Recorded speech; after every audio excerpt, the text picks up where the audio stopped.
Jail से निकालने के लिए हमें डंडे उठाने चाहिए, बंदूक उठाना चाहिए, और क्या तरीका है?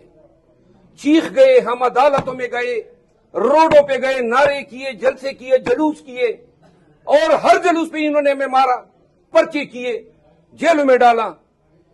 गुजारिश ये है कि एक पाकिस्तान आतिफ साहब बना हुआ है, ये याद रखें। ये सब कुछ हम भुगत गए, सारी बदमाशियां देख ली है। आतिफ साहब बना हुआ है, अरबाब इक्तिदार वो इसके टॉप पे बैठ के हुक्का गुड़गुड़ा रहे हैं।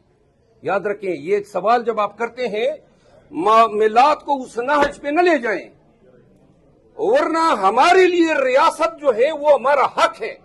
हमारे हक में कोई पांव रखेगा, उस पांव को उठा के हम रगीद देंगे जमीन पे। खान साहब, अगर ये हमें इंसाफ नहीं मिलता है तो हम बिल्कुल बबांगेदार ऐलान करते हैं, और आज भी खान साहब से बात हुई है, हम निकलेंगे, पाकिस्तान निकलेगा, और अपने जोरे बाजू से हम अपना मैंडेट भी रिकवर करेंगे, और जो लोग हमारे दायमी हाकिम बने हुए हैं उनको वापस धकेलेंगे।